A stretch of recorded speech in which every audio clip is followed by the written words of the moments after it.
پہلے تحفظ ہے، سب تطابعی اضافات ہیں نا. تحفظ مضاف، ختم مضاف علیہ مضاف، تحفظ ختم نبوت. اب یہ آیا مضاف ہے تو ترجمہ ادھر سے ہوگا یا ادھر سے ہوگا؟ الٹا ہوگا نا. پہلے آپ نبوت کو سمجھیں گے، پھر آپ ختم کو سمجھیں گے، اس کے بعد آپ تحفظ کو سمجھیں گے. جب یہ تینوں جملے آپ سمجھ لیں گے تب آپ تحریک تحفظ ختم نبوت کو سمجھیں گے. جب آپ یہ تینوں جملے سمجھ لیں گے تب آپ شعبہ تحفظ ختم نبوت کو سمجھیں گے. جب یہ تینوں جملے آپ سمجھ لیں گے تب آپ تاریخ تحفظ ختم نبوت کو سمجھیں گے. جب یہ تینوں جملے آپ سمجھ لیں گے تب آپ افراد اشخاص تحفظ ختم نبوت کو سمجھیں گے. تحفظ ختم نبوت کے اوپر تحریر کا لفظ چپکا دیجئے، تنظیم کا لفظ چپکا دیجئے، شعبے کا لفظ چپکا دیجئے، تاریخ کا لفظ چپکا دیجئے، افراد شخصیات کا لفظ چپکا دیجئے، یا ادروائز اور جو چاہیں آپ کچھ لے آئیے. لیکن تحریک، تنظیم، شعبہ، کام کرنے کی یہ تاریخ وغیرہ یہ جتنی چیزیں ہیں یہ کب سمجھ میں آئیں گی؟ جب آپ پہلے تحفظ ختم نبوت کو سمجھیں. اور تحفظ ختم نبوت کب سمجھ میں آئے گا؟ جب آپ ختم نبوت کو سمجھیں. ختم نبوت کو سمجھیں گے جبھی تو تحفظ کریں گے آپ. اگر آپ ختم نبوت کو نہیں سمجھتے تو تحفظ کس چیز کا ہے؟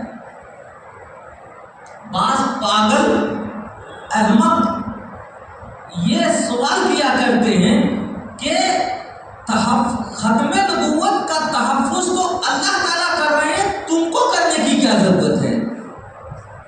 ہم یہ کہتے ہیں ختم نبوت کا تحفظ اللہ کر رہے ہیں، لیکن تمہارے پاس جو عقل تم کو جو بدگمان بنا رہی ہے، تمہاری عقل کو درست کرنے کے لیے ہمیں تحفظ ختم نبوت کرنا ہے. ان کی عقل گمراہ کر رہی ہوتی ہے نا، اس لیے وہ اس طرح کا سوال کیا کرتے ہیں.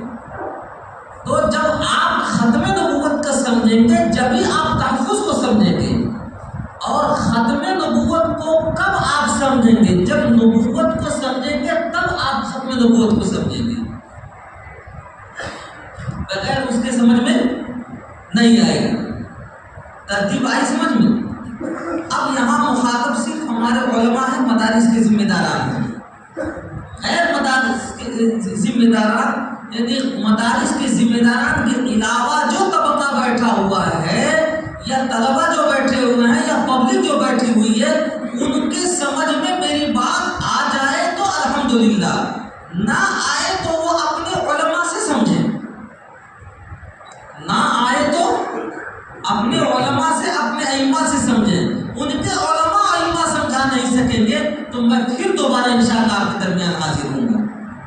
لیکن میری گفتگو سے اگر سوال پیدا ہو تو مجھے سے حل کریں، کسی اور سے حل نہ کریں. اب آپ سلسلہ شروع کیجئے. پہلے نبوت کو سمجھنا. نبوت کیا چیز ہے؟ بات آ رہی ہے میری سمجھ میں؟ میں کیا سمجھا رہا ہوں؟ یہ پیچھے والے نہیں بول رہے جی، وہ سمجھ نہیں رہے کہ آپ کو ادھر دیکھ، میں پوچھ رہا ہوں تو ادھر دیکھ رہے ہیں، سمجھ نہیں پا رہے. میں کیا لفظ سمجھانا چاہتا ہوں؟ نبوت. نبوت کو آپ کو سمجھانے کے لیے ایک طریقہ اپنایا ہے صاحب شرح عقائد نے. ایک طریقہ اپنایا ہے. اس سے بھی پہلے اگر آپ نے کتاب پڑھی ہو، کہیں پڑھائی جاتی ہے کہیں نہیں پڑھائی جاتی ہے، وہ کون سی؟ عقیدۃ الطحاوی جی. اور اس سے بھی پہلے آپ کو سمجھنے کا ایک وقت ملا ہے اور وہ ہے تعلیم الاسلام. پڑھائی جاتی ہے آپ کو جی، لیکن تعلیم الاسلام اسلام بھی پڑھائی جاتی ہے اور آپ پڑھے بھی ہوں گے،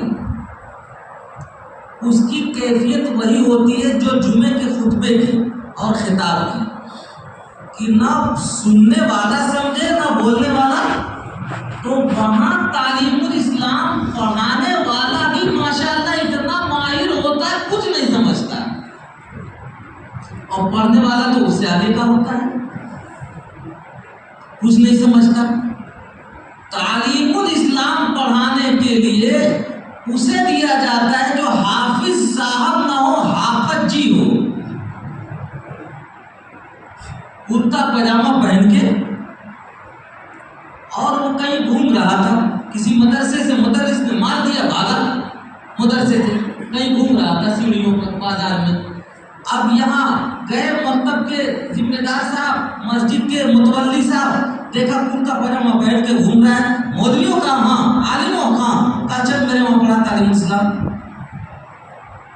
مدرسے کے بھاگے ہوئے کو لا کے مدرس بنا لیتے ہیں اور اسے تعلیم اسلام پڑھواتے ہیں۔ ایک جگہ میں مدرسے میں گیا، میں نے کہا کہ عقائد پر کچھ تعلیم ہوتی، کہنے کہا ہاں تعلیم اسلام ہمارا پڑھائی جاتی ہے۔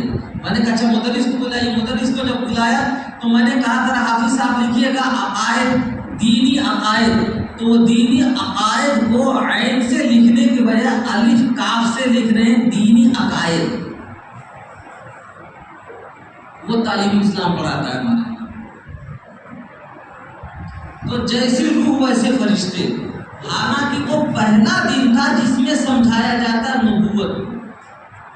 جب نبوت کو وہاں بچے کو سمجھایا جاتا بچے کی زبان میں، تو وہ بالغ ہو کر کے جب عقیدت التحاوی پڑھتا تو اس کے سمجھ میں آتا کہ ہمارے استاد نے وہاں کیا یاد کرایا تھا۔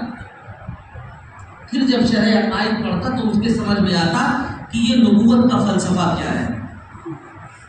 لیکن اللہ معاف فرمائے، تینوں کی دنیا ہماری سپاٹ ہے۔ چلیے اے بسا آرزو کی خاک شدہ، اب پہلی مرتبہ مجھ سے سمجھیے نبوت کسے کہتے ہیں۔ عربی میں تو ہو منصب الہی جی لتبلیغ احکام اللہ تعالی، اتنا کہہ دیجیے کافی ہے۔ اردو میں کچھ نہیں سمجھ میں آتا ہے۔ اردو میں سمجھنے کے لیے ایک مثال دیتا ہوں، سمجھیے۔ اللہ تعالیٰ نے آپ کو آدمی بنایا ہے، ارے اس میں بھی نہیں بول پا رہے ہیں، دشواری ہے کیا جی؟ ایسا لگتا ہے جیسے میں غلط جگہ، میں تو شوق سے، شکر سے، فخر سے کہتا ہوں میں آدمی ہوں۔ اللہ کا شکر ہے، اللہ نے مجھے آدمی بنایا ہے، اور ہمارے دادا حضرت آدم ہیں۔ اب یہاں وہ لوگ نہیں بولتے ہیں جن کے دادا بندر ہیں، وہ کیوں بولیں گے جی؟ بہت سے ایسے بھی ہوتے ہیں نا کہ جن کے دادا کون ہوتے ہیں؟ بندر ہوتے ہیں، وہ کیوں بولیں گے؟ آپ تو آدمی ہیں، آپ کے دادا آدم ہیں، تو بولیے ایک ہی خاندان کے ہم سب ہیں۔ اللہ کا شکر ہے ہم آدم ہیں، آدمی ہیں۔ آدمی جو اللہ تعالیٰ نے بنایا ہے، انسان جو بنایا ہے، اس میں دو چیزیں ہیں، آپ غور کریں گے۔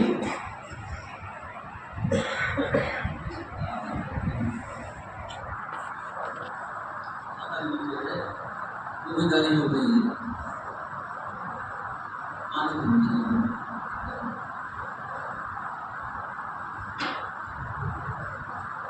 اصل میں بخار سے میں اٹھا ہوں اور تقریباً 10 دن سے بیمار، 1-2 دن سے نہیں، اور اس 10 دن کے اندر یہ تیسرا پروگرام ہے۔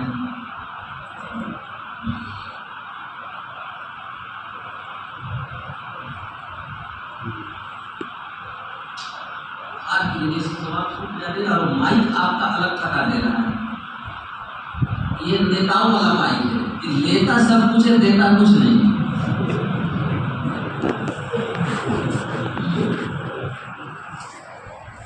اور جسم جو اللہ تعالیٰ نے بنایا ہے، اس جسم میں آپ دو چیز، انسان جو بنایا ہے اس میں دو چیزیں ہیں، ایک ہے اس میں ڈھانچہ اور ایک ہے اس میں روح۔ دو چیزیں آ رہی سمجھ میں؟ ڈھانچہ اور روح دونوں جب جٹ مل جاتے ہیں تو پھر اس کا نام انسان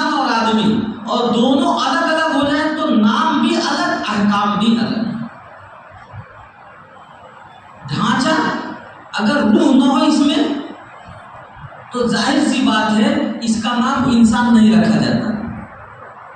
اس کو نام رکھیں کہ آپ لاش. کیا ہے یہ؟ لاش ہے، کچھ نہیں. روڈ پر پڑا ہوا ہو، روح نکل چکی ہے، تو آپ یہ نہیں کہیں گے کہ انسان پڑا ہوا ہے، آپ یہ کہیں گے ایک لاش پڑی ہوئی ہے. بات آ رہی سمجھ میں؟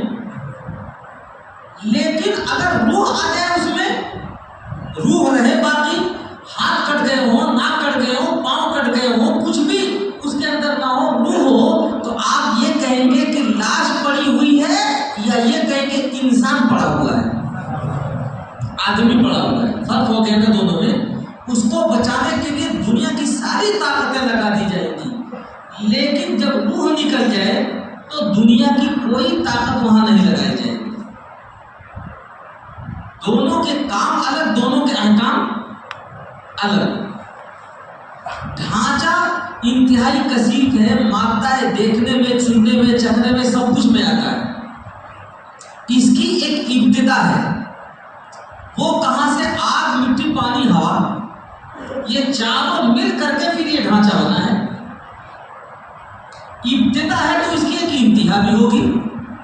انتہا کیا ہے بھئی؟ جہاں سے آیا وہاں اسے بھیج دو. تدفین کے وقت میں آپ دعا پڑھتے ہیں منہا خلقناکم وفیہا نعیدکم. جہاں سے اس کی تخلیق ہوئی تھی وہیں اس کو واپس کر دیا گیا. اب دوبارہ تخلیق نہیں ہونی ہے. منہا نخرجکم تارۃ اخری. جب ضرورت ہوگی قیامت میں تو یہاں سے ہم اٹھا لیں گے. بات آئی سمجھ میں؟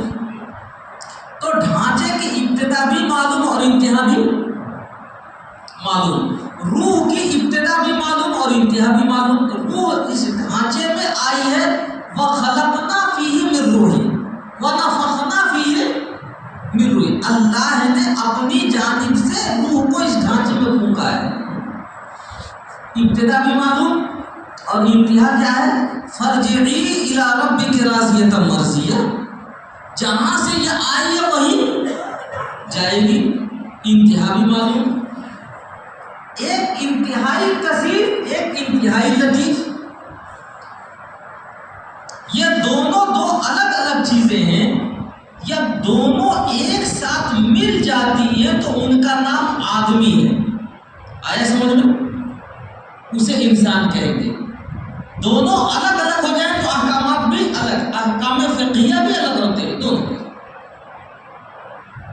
مجھے آگے کی بات اب جو سمجھانی ہے، اس سمجھانے سے پہلے ایک سوال ہے. میری بات آئی سمجھ میں تو جواب دیں گے، آپ نہیں سمجھ میں آئی تو بتائیے، پھر میں سمجھاؤں. سوال یہ ہے میرا کہ ڈھانچے کا نظام کیا ہے؟ جب یہ آیا ہے تو کس نظام کا پابند ہے کہ یہ اپنی انتہا کو پہنچے گا؟ سوال صحیح ہے غلط ہے؟ روح کی ابتدا ہے تو اس کا نظام کیا ہے؟ ایک اس کی ابتدا ہے تو اس کی انتہا تو ہونی ہے، لیکن نظام کیا ہے؟ روح اور ڈھانچہ دونوں ایک ساتھ 65 سال، 80 سال، 70 سال، 90 سال، 100 سال، 150 سال رہتے ہیں.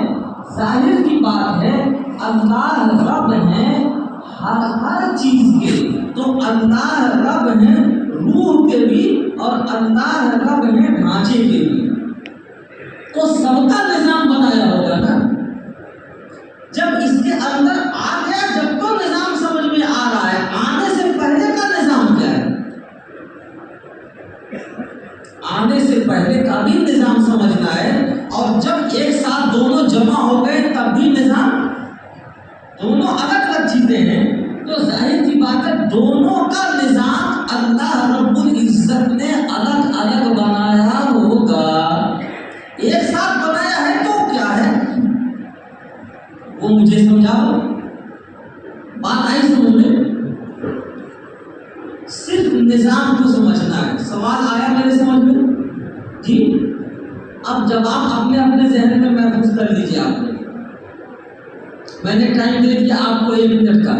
سوال میرا یہ ہے کہ یہ جو ڈھانچہ اور روح دونوں ایک ساتھ جمع ہوئے ہیں تو ڈھانچے کا نظام کیا ہے، اس کی غذا کیا ہے، اس کا جو آمد و رفت کا سسٹم کیا ہے، ڈھانچہ جب آیا ہے تو ابتدا سے لے کے انتہا تک یہ کیسے گزارے گا اپنا وقت۔ روح آئی ہے تو روح کو بھی غذا چاہیے، وہ توانا تندرست رہے، روح کا بھی سسٹم ہونا چاہیے۔ آئی ہے تو اپنے رب کے پاس جائے گی کیسے؟ یہ جو پیریڈ ہے ایک ساتھ جڑنے رہنے کا، تو دونوں کا نظام معلوم ہونا چاہیے ہم کو۔ سوال میرا یہ ہے، سوال آیا سمجھ میں؟ اب جواب آپ کو سمجھا دوں میں۔ اس کا جواب یہ ہے کہ یاد رکھیے ڈھانچے کا جو سسٹم بنایا ہے اللہ تعالیٰ نے، دو لفظوں میں اس سسٹم کا نام یہ ہے کہ جب تک ڈھانچے میں عقل نہیں آئی تھی تو ڈھانچے کا سارا نظام ماں باپ کے سپرد، اور جب عقل آ گئی تو عقل کے سپرد۔ جو چھوٹا بچہ ہوتا ہے دودھ پیتا ہوا کچھ نہیں جانتا، جیسے گھنٹی بجاتا ہے ماں سمجھ جاتی ہے اس کی کون سی ضرورت ہے، رات کو 2 بجے اس کی ضرورت پوری کرتی ہے اور بچہ چپ ہو جاتا ہے، خاموش ہو جاتا ہے۔ دن کے 1 بجے بچہ کھیل رہا ہوتا ہے، بچہ رونے، جیسے گھنٹی بجائی بچے نے، ماں سمجھ جاتی ہے اس کو پانی کی ضرورت ہے یا تھکا ہوا ہے۔ اب ماں جب لوریاں دیتی ہے اسے اور ہلکا ہلکا بدن دباتی ہے، ماں سمجھ جاتی ہے اس کی کیا ضرورت ہے، اور جیسے بچے کی ضرورت پوری کی جاتی ہے بچہ چپ ہو جاتا ہے، نہیں پورا ہو جاتا ہے۔ آپ کے ساتھ بھی گزرا ہے یہ واقعہ، اور گھنٹی کمال کی گھنٹی ہے اللہ تعالیٰ کی، سب کی ایک ساتھ۔ ایسا تو نہیں کہ امراوتی والے ہندی میں روتے ہیں گھنٹی بجاتے ہیں، اور بمبئی والے اردو میں، اور انگلینڈ والے انگلش میں، سب کی گھنٹی برابر۔ ایک گھنٹی لگائی بچے نے، ہر ضرورت پوری ہو گئی۔ لیکن یہی بچہ جب 4 سال کا ہو جائے، 6 سال کا ہو جائے، 5 سال کا ہو جائے، 7 سال کا ہو جائے، پانی رکھا ہوا ہے اور گھنٹی بجائے، اب رونا شروع کر دے، تو ماں پانی دینے کے بجائے اسے کھینچ کے 2 جھاپڑ مارے گی اور یہ کہے گی کہ عقل نہیں ہے کیا تمہارے پاس؟ پانی رکھا ہوا ہے کہ تم پی کیوں نہیں دیتے ہو؟ رو کیوں رہے ہو؟ کھانا رکھا ہوا کھا کیوں دے دیتے ہو؟ رو کیوں رہے ہو؟ جیسے ہی اپنے تقاضے کی تکمیل کے لیے گھنٹی بجائے گا تو گھنٹی کے تقاضوں کی تکمیل ماں جھاپڑ کی صورت میں کرے گی۔ یہ رکھا ہوا اسے لے کیوں نہیں دیتے ہو؟ رو کیوں رہے ہو؟ بات آئی سمجھ میں؟ ڈھانچے کا نظام یہ ہے کہ جب تک عقل نہیں تھی تو ماں باپ کے سپرد، اور عقل آ گئی تو اب جب عقل آ جاتی ہے تو عقل بتاتی ہے کہ آپ کو سائے میں بیٹھنا ہے یا سردی میں، گرمی میں، آپ کو کھانا کھانا ہے یا پانی پینا ہے، آپ کو سونا ہے یا جگنا ہے، گرم کپڑے پہننے ہیں یا بارش کپڑے پہننے ہیں۔ ہر چیز آپ کی کون بتاتی ہے آپ کو؟ عقل بتاتی ہے یا ماں؟ جی، جن کو عقل بتاتی ہے وہ تو بول رہے ہیں، جن کے عقل نہیں بتاتی وہ سمجھ ہی نہیں پا رہے کہ مجھے بتاتا کون ہے، وہ بول نہیں رہے۔ اللہ رحم فرمائے آج میں کیسے مجمع کے پالے پڑا ہوا ہوں، ایک تو مائک بیمار اور دوسرے مجمع بیمار، میں خود بھی بیمار ہوں۔ اتنی موٹی بات میں پوچھ رہا ہوں لیکن بول کوئی نہیں رہا، چند لوگ بول رہے ہیں۔ جی اللہ رحم فرمائے استغفر اللہ ربی من کل ذنب واتوب الیہ۔ بات میری آ گئی سمجھ میں؟ مرنے تک جب تک عقل کام کر رہی ہوتی ہے، عقل ہی بتاتی ہے کہ بیمار ہیں آپ تو دوا کھانے جانا ہے یا دوا کھانے جانا ہے، عقل ہی بتاتی ہے۔ اب ممکن ہے آپ کے وہاں ایسے بڑے بڑے کانفرنس والے لوگ موجود ہوں جو اس موقع سے کانفرنس بلاتے ہوں کہ اب مجھے دوا کھانے جانا ہے یا دوا کھانے جانا ہے، بلاتے ہیں کیا کانفرنس؟ عقل بتاتی اس کے اوپر آپ فیصلے کر لیتے ہیں۔ جب عقل جاتی ہے تو پھر وہی سسٹم ہے کہ ورثہ کے سپرد. اب ماں باپ تو جا چکے ہوتے ہیں کہ جو وارثین ہوتے ہیں اب ان کے سپرد. بات آئی سمجھ میں؟ اسی کے اوپر پوری زندگی گردش کرتی ہے ہماری. خلاصہ کلام، ڈھانچے کا نظام اللہ تعالیٰ نے یہ بنایا ہے کہ جب تک عقل نہیں آئی تو ماں باپ کے سپرد، اور عقل آ گئی تو عقل کے سپرد. تو ڈھانچے کے نظم و نسق، اس کی بالیدگی، اس کی بڑھوتری، اس کی غذا کا نام کیا ہوا؟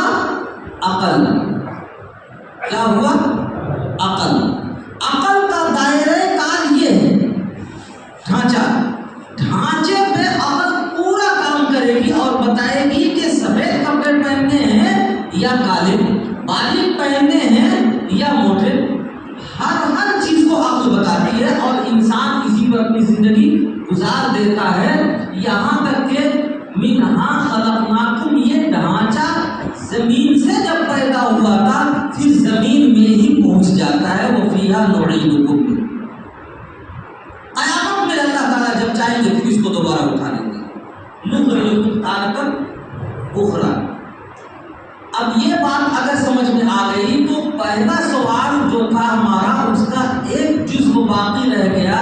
اب بتائیے کہ روح جو آپ کے ڈھانچے میں آئی ہے تو اس کے زندگی گزارنے کا نظم و نسق کیا ہے، اس کا سسٹم کیا ہے اور اس کا نام کیا ہے؟ سوال آیا سمجھ میں؟ جواب بتاؤں میں؟ آپ یاد رکھیے کہ روح کو غذا ملے، روح تندرست و توانا رہے، بس مردہ نہ ہو، مر نہ جائے، جیسے آئی ہے ویسے ہی راضیتم مرضیہ اپنے خدا کے پاس جائے. تو روح کی غذا کا جو سسٹم ہے، جو نظام ہے، اس نظام کا نام نبوت ہے. نظام کا نام نبوت ہے. جتنے بھی آپ دیکھیں گے اس نظام کو لانے والے جو لوگ ہوتے ہیں ان کا نام نبی ہوتا ہے. ان کا نام نبی ہوتا ہے. نبی جب بھی آتا ہے تو ہمیشہ روح اور روحانیت ہی کی غذا لاتا ہے اور پیغام لاتا ہے. نبی آتا ہے تو یہ بتاتا ہے کہ دیکھو چوری مت کرنا، ورنہ تمہاری روح بس مردہ ہو جائے گی، خدا کے پاس جانے کے لیے تیار نہیں ہوگی. نبی آتا ہے تو بتاتا ہے کہ فرض نماز ادا کرنا، ورنہ تمہاری روح بس مردہ ہوگی، خدا کے پاس جانے کے لیے تیار نہیں ہوگی. نبی آتا ہے تو جتنے احکامات لاتا ہے کہ سود حرام ہے، مت کھانا، بزنس کی لائن سے، تجارت کی لائن سے جو چیز آئے نفع اس کو کھانا وہ حلال ہے. کیوں؟ نبی صرف علت یہ بتاتا ہے سود کھاؤ گے تو یتخبطہ الشیطان من المس ہو جاؤ گے، سود کھاؤ گے تو تمہاری روح راضیتم مرضیہ خدا کے پاس جانے کے لیے تیار نہیں ہوگی، اور حلال کھاؤ گے تو تمہاری روح ایسے نکلے گی جیسے آٹے میں سے بال کو نکال دو، کچھ پتہ بھی نہیں چلتا ہے، معلوم بھی نہیں ہوتا ہے. حضرت مہدی میں عیسیٰ علیہ السلام بھی یہی آئیں گے. آپ کو ڈبل تبدیل کر رہا ہوں، آپ کو کہیں جانے کی ضرورت نہیں، آپ کرسی پر تشریف فرما رہے، آئیں گے عیسیٰ علیہ السلام یہی. ہم کو ان کے پاس جانے کے لیے کہا ہی نہیں گیا ہے، لیکن وہ سوچ رہے ہیں ابھی ہم جا کے دیکھ لیں. کچھ ہمارے بزرگان دین ہیں جو ہر وقت خواب ہی دیکھتے رہتے ہیں کہیں مہدی علیہ السلام آ رہے ہیں، کہیں عیسیٰ علیہ السلام آ رہے ہیں، اور بعض بار تو گاڑی میں پیٹرول بھرا کے بالکل تیار بیٹھے ہیں کہ آ رہے ہیں عیسیٰ علیہ السلام، ہم جائیں انہیں لے آنے کے لیے. ہر وقت انہیں یہی خواب دکھائی دیتا رہتا ہے. سمجھ رہے ہیں؟ اگر میری بات کا کوئی ایک جزو بھی سمجھ میں نہیں آیا تو یاد رکھیں اگلا جزو کبھی بھی سمجھ میں نہیں آئے گا. سوال پیدا ہوگا، اس کا جواب بھی میں نہیں ہوں. میری گفتگو سے سوال پیدا ہو، اس کا جواب دے میں ہوں۔ بات آئی سمجھ میں آپ کے؟ تو ڈھانچے کا جو نظم و نسق ہے، اس کو جو چیز غذا فراہم کرتی ہے اس کا نام ہے عقل، اور روح کو جو چیز غذا فراہم کرتی ہے اس کا نام ہے نبوت، اور لانے والے کو کہتے ہیں نبی۔ اب جتنے بھی احکامات ہیں آپ دیکھ لیجئے، وہ سب روح اور روحانیت ہی کے ارد گرد گشت کرتے ہیں۔ جہاں کہیں عقل روح کو متاثر کرے گی تو وہاں نبی متوجہ ہوتا ہے اور یہ کہتا ہے عقل کی بات مت ماننا، یہ تمہیں دھوکہ دے رہی ہے۔ عقل کی بات مت ماننا، یہ تمہیں دھوکہ دے رہی ہے، اس لیے کہ عقل کے دائرے میں آنے والی چیز ہی نہیں ہے احکام خداوندی۔ بات آئی سمجھ میں؟ عقل کا دائرہ جہاں جا کے ختم ہو جاتا ہے، اس سے آگے نبوت کا دائرہ شروع ہوتا ہے۔ عقل میں آئے تب بھی نبی کی بات تمہارے پہ ماننا لازم ہے، نہیں آئے تب بھی نبی کی بات ماننا تمہارے پہ لازم ہے۔ اب آئی بات سمجھ میں؟ ایک ڈاکٹر صاحب ضرورت سے زیادہ پڑھے لکھے،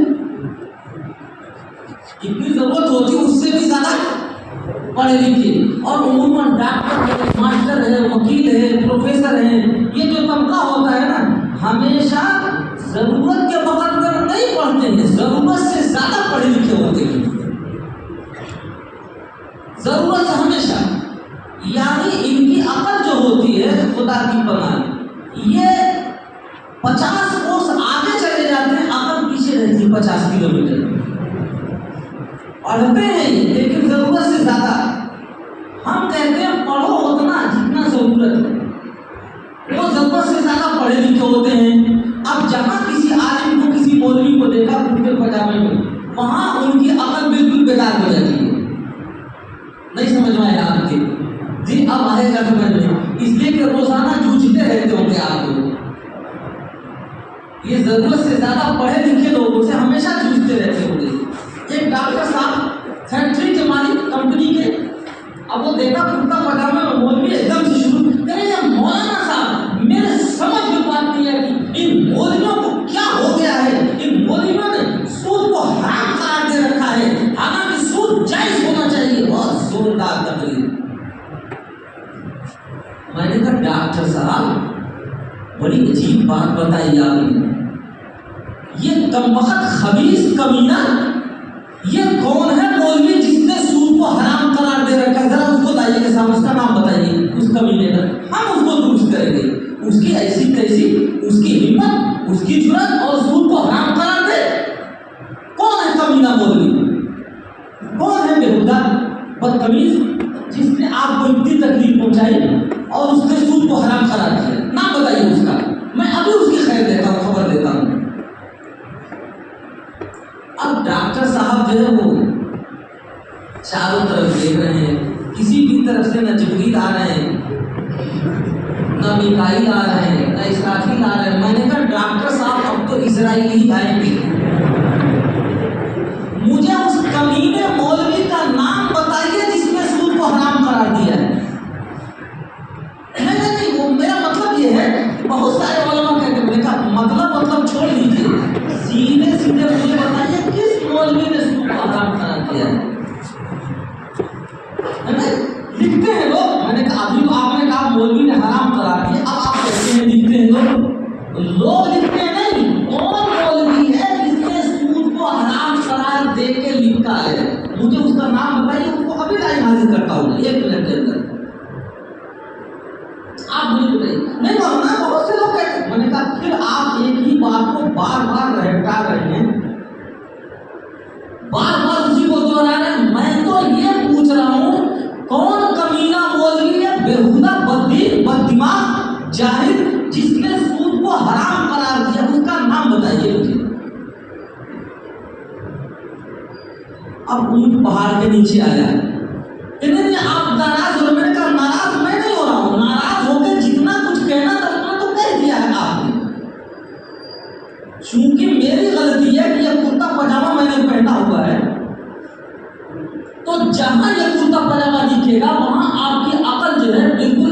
بیدار ہو جاتی ہے۔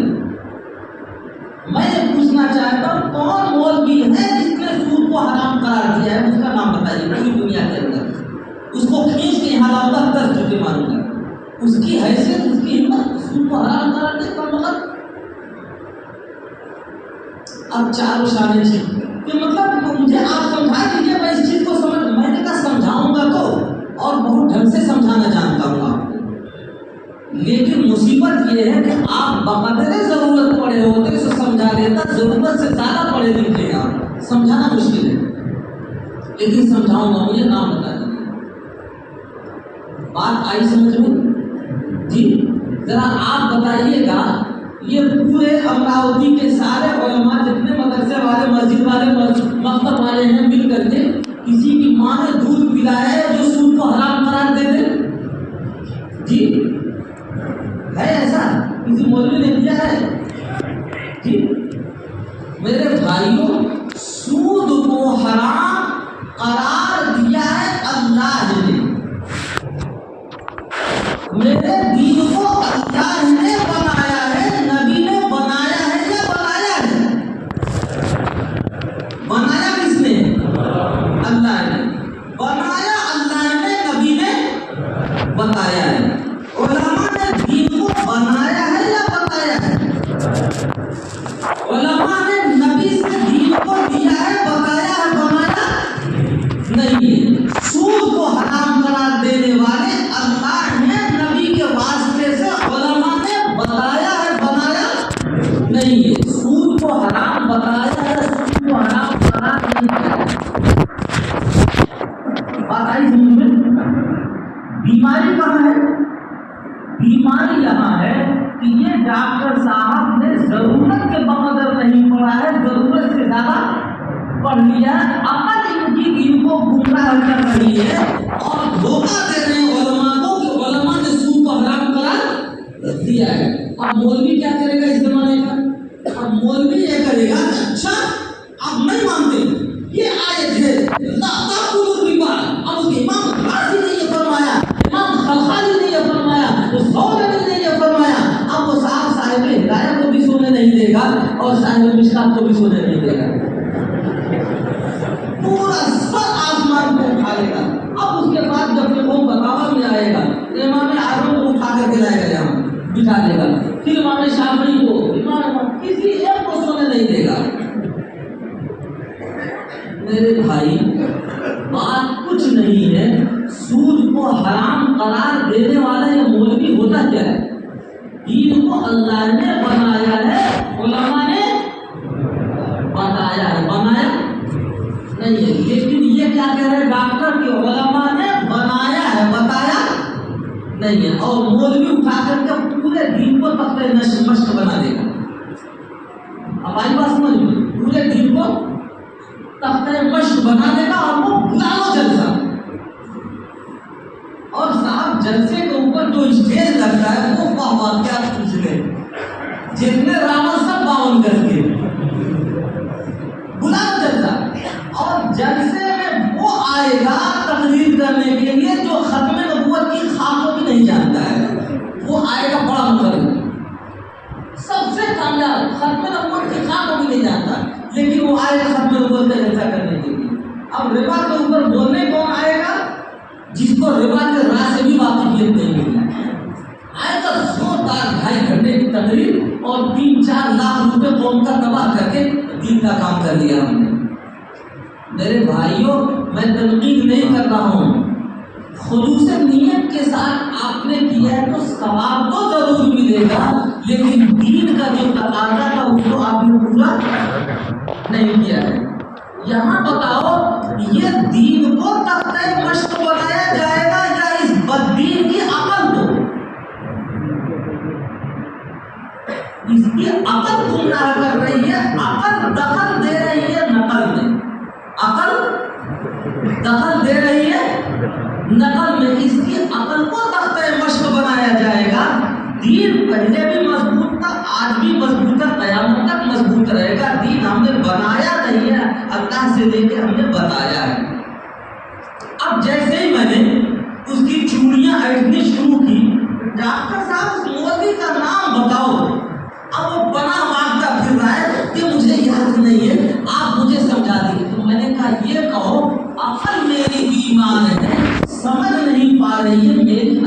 علاج کرو، میری عقل کا علاج کرو، تمہاری عقل کا علاج کریں گے ہم، اس میں آیات نہیں پیش کریں گے، روایات نہیں پیش کریں گے، فقہ نہیں پیش کریں گے، مسائل نہیں پیش کریں گے، یہ پوری امت ملت کو سونے، اس کو سونے دیں گے ہم، ان کو جگہ جگہ کے نہیں لائیں گے، ہم تو آپ کو جگائیں گے، آپ کو سونے نہیں دیں گے، ہماری عادت کو یہ ہے۔ اب ڈاکٹر صاحب کی عقل بالکل ایک دم منہ پہاڑ کے نیچے، میں نے کہا خام ہاتھ رکھتے مشق بناتے ہو تم آیات و روایات کو، تمہارے عقل میں یہ آئے تب بھی سود حرام ہے، بنایا اللہ نے، بتایا علماء نے، نہیں آئے تب بھی حرام ہے، بنایا اللہ نے، بتایا علماء نے۔ بات آ گئی سمجھ میں نے باتوں میں ہی مثال بھی دے دی، اب آپ کے سمجھ میں بات آ گئی ہوگی کہ عقل جہاں جہاں نقل میں دخل دے گی، یعنی عقل آئی ہے اس ڈھانچے کے لیے، دائرہ کار ڈھانچہ ہے، عقل روح کے لیے نہیں آئی ہے، عقل جہاں جہاں روح اور روحانیت کی تعلیمات و ہدایات میں دخل دے گی، وہاں سے فتنہ بنے گا، اور جہاں جہاں سرنڈر کر دے گی وہاں صحیح ہوگا، وہاں دین ہوگا۔ دو دائرے ہم نے آپ سے بنوائے تھے، ایک دائرہ وہ ہے جو دین کا ہے، دوسرا دائرہ عقل کا ہے۔ عقل کا استعمال ڈھانچے پر کرنا ہے، کرو، عقل کا استعمال دین کے اوپر نہیں کیا جائے گا۔ عقل کا جہاں جہاں استعمال دین کے اوپر کرو گے وہاں سے فتنہ پھیلے گا، وہاں سے فساد پھیلے گا، وہاں سے کمی آئے گی، وہاں سے زیادتی آئے گی، وہاں سے تراش پیدا ہوگا۔ اور عقل کا دخل جس دن دین میں دینا بند کر دو گے تو دین کا اپنا دائرہ کار ہے، نبی کی نبوت جو آئی ہے وہ روح کے لیے غذا بن کر کے آئی ہے، یہ روح نبی کی تعلیمات و ہدایات جب لے کر کے رہے گی، زندگی گزارے گی، ماں جاء بہ نبی صلی اللہ علیہ وسلم الاسلام بنتا ہے، اور انکارو شیء مما جاء بہ نبی صلی اللہ علیہ وسلم یہ کفر بن جاتا ہے۔ تو جہاں جہاں ہم نبی کی پیروی کریں گے تو ہماری روح کو غذا ملے گی، اور راضیت مرضیہ خدا کے پاس جانے کے لیے تیار رہے گی۔ جہاں جہاں عقل کا دخل دیں گے تو یاد رکھو وہیں سے وہ فتنہ بن جائے گا، اور جب فتنہ بنے گا تو یاد رکھو کمی کرنے والا ہوگا تو بھی فتنہ، زیادتی کرنے والا ہوگا تو بھی فتنہ، تراش پیدا کرے گا تو بھی فتنہ، نبی نے جو صحیح تعبیر دی ہے اس کے خلاف جائے گا تو بھی فتنہ، الفاظ نبی کے ہوں معانی اپنا لگا دو گے تو بھی فتنہ، الفاظ نبی کے ہوں معانی بھی نبی کے ہوں، مفہوم کی ٹوپی اپنی پہنا دو گے تو بھی فتنہ ہے، الفاظ بھی نبی کے لیے جائیں گے، معانی بھی نبی کے لیے جائیں گے، مفہوم بھی نبی کا لیا جائے گا، عقل کا کوئی دخل اس میں نہیں دیا جائے گا، اب وہ رہے گا دین۔ بات آئی سمجھ میں؟ لمبے دور میں نکل گیا، ذرا پھر پلٹ کر کے آئیے۔ میں عرض یہ کر رہا تھا کہ نبوت کیا ہے؟ روح کی غذا کا نام، اور روح کی اس غذا کے لانے والے کو کیا کہتے ہیں؟ نبی۔ اور عقل کی غذا کا نام ہے، وہ جسم کی غذا کا نام ہے عقل، اور اس کا دائرہ کار صرف اس کا ڈھانچہ ہے، جہاں ڈھانچہ رہے گا عقل خود بخود آئے گی، اس کو لانے کے لیے ضرورت کسی کی نہیں ہے۔ لیکن جہاں جہاں ڈھانچہ رہے گا، جہاں جہاں عقل پائی جائے گی، عقل کبھی پورا نہ کرے ڈھانچے کے معاملے میں، وہاں نبی آئے گا، نبی کا آنا ضروری ہے۔ اسی لیے نبی آگے بتاتا ہے کپڑا پہننا ہے، تمہاری عقل تمہیں گمراہ کر رہی ہے کہ ہماری مرضی جیسا چاہے آپ پہنے، نہیں صاحب، کپڑا ایسا پہنو گے جس سے روح کو پسماندگی نہ آئے، جسم تمہارا لیکن مرضی تمہاری نہیں چلے گی، یہ جسم ہمارا، مرضی ہماری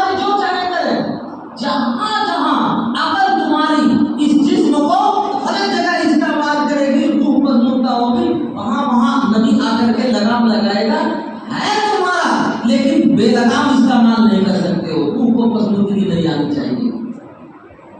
ہر جگہ نبی آ کے کنٹرول کرتا ہے۔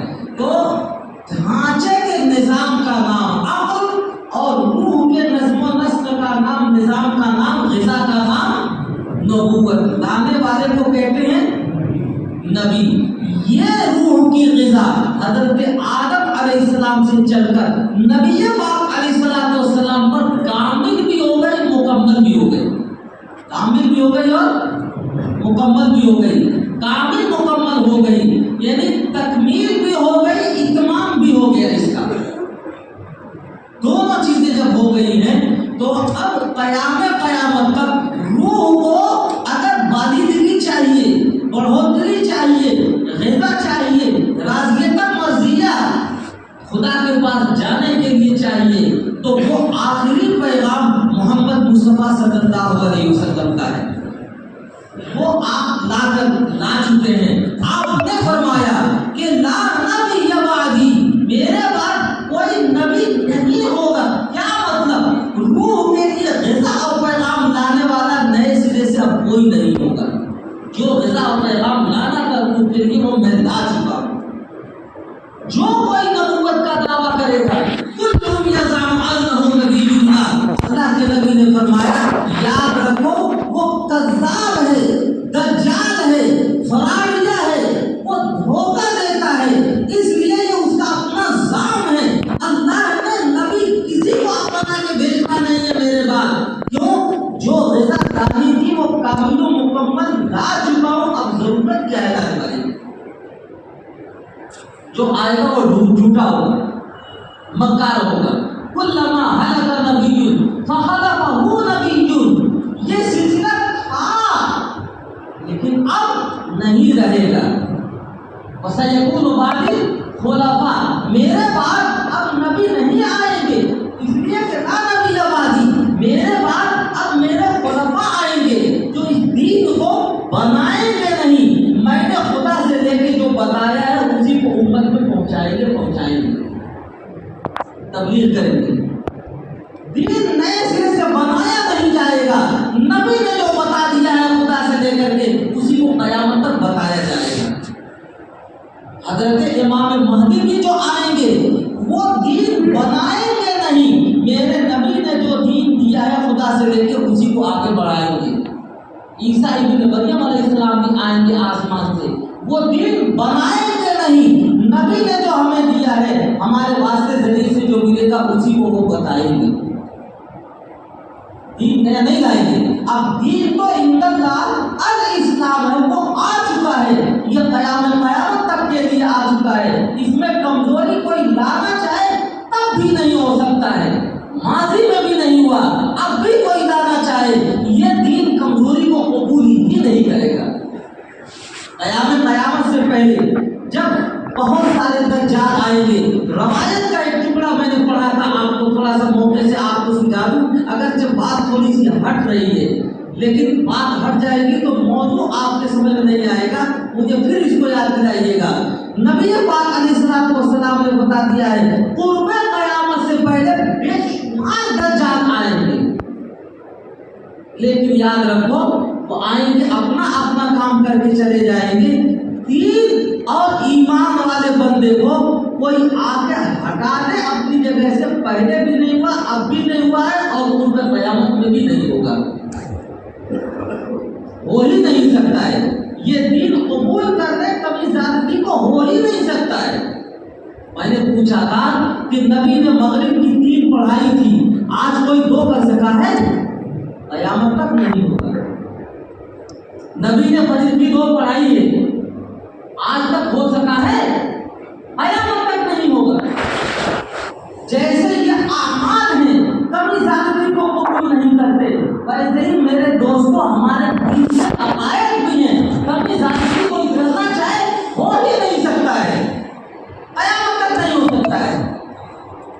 اعمال کی مثال سمجھ میں آ گئی، عقیدے کی ایک چھوٹی سی مثال دے دوں۔ قرب قیامت میں دجال آئے گا، ایک کو بلائے گا اور کہے گا بول مجھے خدا مانتا نہیں مانتا، کہے گا نہیں مانتا، کہے گا ان باس کو لگا آبا کا بہت مگر ماں باپ تیرے کھڑا کر دو زندہ کر کے پھر وہ کہے گا کرتے کھڑا کہتے فیتمثل له الشیطانان من صورت ابیہ و امیہ، ماں باپ کی سب شکل و صورت میں دو شیطان آ کے وہاں کھڑے ہو جائیں گے اور وہ کہیں گے کیا بنائی ہے پہچانتے ہو مجھے میرے بیٹے؟